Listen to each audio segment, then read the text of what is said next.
आपके घर लेकर आता है। मैं हूं हिमांशी चौधरी और मेरे साथ है माइथोलॉजी एक्सपर्ट देवदत्त पटनायक। हिंदू पुराणों में सबसे ज्यादा जाने माने प्रसिद्ध 4 हाथ वाले हाथी सर वाले हमारे गणेश हैं। तो इनकी पॉपुलैरिटी का रीजन क्या है, कैसे पॉपुलर हुए? तो गणेश एकदम एक मिस्टीरियस गॉड है। कहाँ से आते हैं और सडनली इतना पॉपुलर कैसे बन गए, अगर आप हिस्टोरियन को पूछे तो बहुत सरप्राइजिंग है। जैसे ये शब्द जो गणेश है या गणपति है, ये शब्द वेदों में मिलता है, लेकिन क्या वो जो हम गजानन की बात करते हैं, हाथी के सर वाले देवता को जिसको हम पूजते हैं आज, क्या उसी का वर्णन वेद में है? इसके स्कॉलर को गारंटी नहीं है, क्योंकि वहां पे जब हम बोल रहे हैं गणपति, इसका मतलब है लीडर, गणों का राजा, गणों का लीडर। गण जैसे गणतंत्र, रिपब्लिक। गण का मतलब है गैंग, ग्रुप ऑफ पीपल, एक ट्राइब, तो उसका राजा। अभी वेद के पहले इंडस वैली सिविलाइजेशन था और वहां पे हाथी के सील्स मिलते हैं, तो हाथी लोगों को पता था। जिसे हम गणेश मानते हैं वो रियली 1500 साल पहले इनका पहले बार ये मूर्तियां शुरू हो जाती है। सो 1500 साल पहले, और वेद तो 4000 साल पुराने हैं, तो ये पौराणिक काल में आते हैं और वो भी लेट पौराणिक काल में आते हैं। और यहाँ पे हम देखते हैं कि गणेश बिकम्स वेरी इंपॉर्टेंट, इतना इंपॉर्टेंट कि जब आदि शंकर लिख रहे थे अपनी किताबें, और आदि शंकर अबाउट 1000 years ago, उन्होंने कहा कि जैसा शैव मत होता है, जैसे वैष्णव मत होता है, जैसे शाक्त मत होता है, एक गणपत्य मत है, मतलब एक whole group of people who only focus on Ganesha, और गणेशा के माध्यम से वो भगवान का नाम लेते हैं। So Ganesh form becomes very important somewhere 1500 to 1000 years ago. One of the reasons for the popularity is basically क्योंकि महाराष्ट्र में जो मराठा संप्रदाय था और मराठा ग्रुप था, 18th century, 17th century, 18th century, Shivaji Maharaj के बाद जब पेशवाई आई थी, और उस समय गायकवाड़, होलकर जो मराठा सरदार थे, इनके इष्ट देवता गणेश जी थे, और वो जहां पे गए वहां पे वो गणेश की पूजा लेके गए। तो ब्राह्मणों में गणेश था, लेकिन वो शब्द था या उसका इतना इंपॉर्टेंस नहीं था, या छोटे देवता थे। लेकिन मराठा कॉन्फेडरेसी की वजह से, जो पेशवाई था, इसके वजह से चारों तरफ लोग गणेश के बारे में इंपॉर्टेंस, उनकी स्टोरी, उनकी इमेजेस, उनकी मूर्तियां सब जगह बहुत प्रसिद्ध होने लगी। So that becomes very important. So एक हिस्टोरिकल रीजन है। स्टार्टिंग फ्रॉम वेद में वेग है, पुराण, अर्ली पुराण में भी बहुत वेग है, लेटर पुराण में बहुत इंपॉर्टेंट आता है धीरे धीरे करके, लेकिन पेशवाई के वजह से बहुत इंपॉर्टेंस आता है 17th 18th सेंचुरी में, और उसके बाद ऑफ कोर्स बॉलीवुड। बॉलीवुड जिंदाबाद जी। अच्छा ये बताइए, कहते हैं कि गणेश शिव और शक्ति के पुत्र हैं जी, तो क्या वो पार्वती के पुत्र हैं या शिव के पुत्र हैं? ये थोड़ा सा कंफ्यूजन है, क्योंकि मैंने जो स्टोरी सुनी है उसमें ये बोला है कि वो पार्वती के हैं, पर ये भी बोलते हैं कि शिव जी के हैं। तो इसका गणेश जी को अयोनिजा बोलते हैं। अयोनिजा का मतलब है जिनका गर्भ से जन्म नहीं हुआ है। तो उनका जन्म कैसे हुआ? स्टोरी कहते हैं कि एक देवी जाती है शिव जी के पास, शक्ति जाती है शिव जी पे, मुझे बच्चा चाहिए, आई वांट अ चाइल्ड। तो शिव जी कहते हैं लेकिन मुझे बच्चे की इच्छा नहीं है, और मैं तो अनंत हूँ, आई विल नेवर डाई, तो मुझे पुत्र नहीं चाहिए। लेकिन तो गॉडेस कहती है कि नहीं, मुझे बच्चा चाहिए। तो शिव जी कहते हैं, वो चले जाते हैं। तो शक्ति कहती है तो बिना शिव, बिना नायक मैं एक बच्चे को पैदा करूंगी।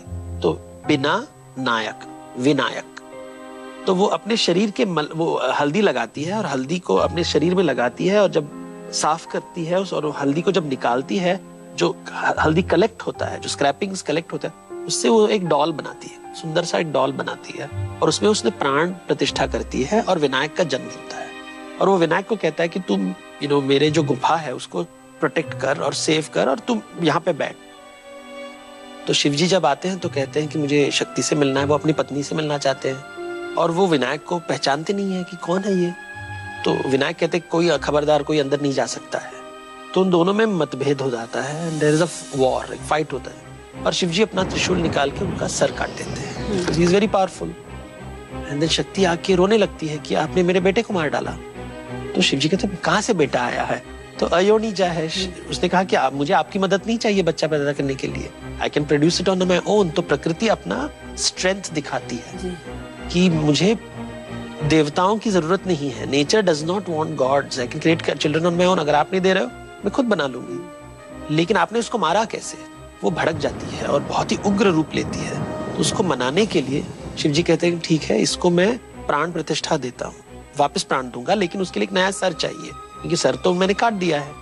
तो वो अपने गणों से कहते हैं कि तुम जाके जो पहला प्राणी मिलता है उत्तर के दिशा में, उस प्राणी का सर लेके आओ। और वो प्राणी होता है ऐरावत, ऐरावत जो इंद्र का हाथी होता है, और कहता है कि उस सर को लेके आओ और इसके ऊपर डालो। तो वो डालते हैं और प्राण प्रतिष्ठा करते हैं, और फिर बच्चा पैदा होता है। तो अगर आप देखें तो जो बॉडी है गणेश जी का, वो माता से आया है, और जो सर है वो पिता से आया है। तो इसलिए वो शिव के भी बेटे हैं और शक्ति के भी बेटे हैं, दोनों के बेटे हैं। और ये स्टोरी बहुत इंटरेस्टिंग है, क्योंकि इस स्टोरी से शैव परंपरा और शाक्त परंपरा की मिलन होता है।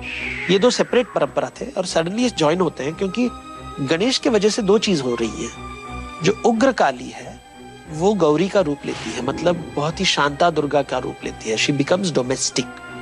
और शिवजी जो सन्यासी हैं, जो बच्चा नहीं चाहते हैं, वो गृहस्थ बन जाते हैं। तो एक ट्रांसफॉर्मेशन होता है गणेश जी की वजह से। ये जो ट्रांसफॉर्मेशन है, ये जो आइडिया है, ये is a very important concept in Hinduism, क्योंकि गृहस्थ जीवन के देवता बन जाते हैं वो। तो जो वेदों में हम कहते थे लीडर ऑफ मेन, एक जस्ट एक आइडिया था वहां पे, वो अभी यहाँ पे पहले बार शिवजी कहते हैं कि वो जो गणपति शब्द हमने वेदों में देखा था, और वहां पे we are not sure what it means, just leader. यहाँ पे वो कहते हैं कि मेरे गणों का पति होगा ये, मेरे जितने भी भक्त हैं, मेरे जितने भी फॉलोअर्स हैं, उनके लीडर गणेश जी होंगे। तो ये गणपति जो है, जो पौराणिक गणपति जो शिवजी ने नाम दिया है, और जो वेद का गणपति है, ये दो शब्द तो एक जैसे हैं, लेकिन इनका अर्थ शायद डिफरेंट है। यहाँ पे वो शिव शक्ति के बेटे हैं, और वहां पे सिर्फ लीडर हैं लोगों के। लेकिन ऑफ कोर्स जो भक्त है वो कहेगा कि नहीं नहीं, वेदों में से ही गणेश है, तो उनका विश्वास है, विश्वास को भी रिस्पेक्ट करना चाहिए। अच्छा, अभी बात करते हैं गणेश जी के रूप के बारे में जी। उनका हाथी सर है, उनका हाथी सर है। दूसरे लोगों को शायद ये, भारत के जो बाहर लोग रहते हैं उनको शायद ये ऑड लगे कि सिर्फ हाथी सर कैसे आ गया। जी, जी। उनका चूहा वाहन है, वो इतने बड़े से और वो बेचारा छोटा चूहा कैसे, वो सिंबलिज्म क्या है, उनके सिंबल्स बाकी सब भगवान से इतने अलग कैसे हैं? तो गणेश जी का काम है बेसिकली बहुत अलग अलग विचारों को जोड़ना। और इसमें क्या होता है कि गणेश जी एक तरफ is also associated with Lakshmi, धन दौलत के साथ तो लक्ष्मी, और ज्ञान के साथ भी जुड़े हुए, सरस्वती के साथ जुड़े हुए हैं। अगर हम गणेश जी की पत्नियां देखें तो एक तरफ रिद्धि सिद्धि है, एक तरफ रिद्धि है, एक तरफ सिद्धि है। तो Riddhi is associated with Lakshmi, धन दौलत, और बुद्धि, और सिद्धि इज एसोसिएटेड विद सरस्वती और नॉलेज। तो उनके जो चिन्ह है is symbol of all these things. तो जैसे हाथी होता है, एक तरफ हाथी धन का सिंबल है, so it is a very expensive animal. तो धन उसके साथ जुड़ा हुआ है, पावर उसके साथ जुड़ा हुआ है। लेकिन हम ये भी कहते हैं कि हाथी का जो मेमोरी है बहुत ज्यादा होता है, तो वो सरस्वती के साथ जुड़ा हुआ है। So it is both Lakshmi and Saraswati. उनका जो तोंद है, बड़ा पेट है, तो वो तो एक साहूकार या ट्रेडर के साथ जुड़ा हो, जो हमेशा गद्दी में बैठ के अपना धन मैनेज करता रहता है। लेकिन वो पेट ब्राह्मण से भी जुड़ा हुआ है, जिसका बड़ा तोंद होता है, क्योंकि वो सेडेंटरी लाइफ लीड करता है। ब्राह्मण मीन्स देयरफॉर सरस्वती, नॉलेज, और वणिक मीन्स लक्ष्मी। तो ये दोनों जुड़े हुए हैं। अगर आप हाथ देखें तो उनके हाथ में अलग अलग चीज होते हैं। ज्यादातर अंकुश होता है। अंकुश इज एलिफेंट गोड, तो एक पुश के लिए और एक पुल के लिए। So it represents both pushing and pulling of a very powerful thing like हाथी को। या उनके हाथ में एक्स होता है, जिसको परश कहते हैं। परश इज अ एक्स, और axe is a symbol of analysis, मतलब जिसको तोड़ना, संख्या जिसको कहते हैं, to break it down into a problem to solve things. और दूसरे हाथ में पाश होता है, जिस इज अ स्ट्रिंग, जिससे आप बांधते हो, which is symbol of synthesis, मतलब किसी आइडिया को जोड़ना। तो आइडिया को तोड़ना, आइडिया को जोड़ना। सो बेसिकली इंटेलेक्चुअल आइडियाज हैं ये। तो एक तरफ परश और दूसरी तरफ पाश। और फिर मोस्ट इंटरेस्टिंग है कि उनका चूहा, चूहा अभी एक एग्रीकल्चरल कम्युनिटी में, हम तो एग्रीकल्चरल कंट्री थे, खेती के देश है, तो यहाँ पे सबसे बड़ा फार्मर का सबसे ग्रेटेस्ट एनिमी क्या है? चूहा। तो उस चूहे को, हमारा सबसे बड़ा प्रॉब्लम को, तो चूहा रिप्रेजेंट्स प्रॉब्लम्स, तो ये प्रॉब्लम को रोक के रखते हैं। अच्छा। तो ये एक आइडिया है। दूसरा, उनकी जो पेट है उसके वहां पे एक नाग का पास होता है, तो एक बेल्ट मेड ऑफ स्नेक। अभी snake is going to eat the rat, और गणेश के पास दोनों सुखी से रह रहे हैं। So nobody is afraid. ये प्रेडेटर है, वो प्रे है, तो प्रेडेटर को भूख नहीं है, बिकॉज वो गणेश जी के पास है, तो वो रैट के पीछे नहीं दौड़ रहा है, और रैट इज ऑल्सो कंफर्टेबल कि ये मुझे नहीं खाएगा, and he is not running after grains of the farmers, तो वो भी सुखी है। तो बेसिकली इम्पॉसिबल हो रहा है यहाँ पे कि प्रेडेटर प्रे दोनों साथ में रह रहे हैं। तो ये आइडिया सब उस मूर्ति के अंदर एम्बेडेड है। जैसे फिल्म मेकिंग में अगर कोई भी सीन में अगर आप बहुत पॉइंट्स डालोगे, जैसे बैकग्राउंड फोरग्राउंड में 10 चीजें, वो सीन बहुत पावरफुल होता है।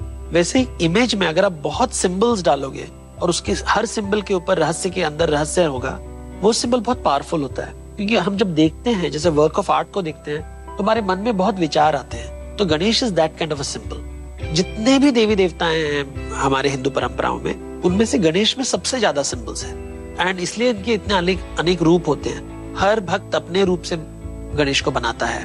कोई उसको विष्णु जी के रूप बनाता है, कोई उसको शिव जी का रूप बनाता है। आजकल तो बनाया है गणेश जी सेल्फी ले रहे हैं, ये भी बन गया है। और ये जो अमॉर्फस क्वालिटी है गणेश जी का, it is very important. This is what has made him very popular. अभी तो वो तोन भी निकाल दिया उन्होंने, अभी तो वहां 6 पैक डाल दिया बट वो ठीक नहीं है, क्योंकि तोन से पैसा आता है।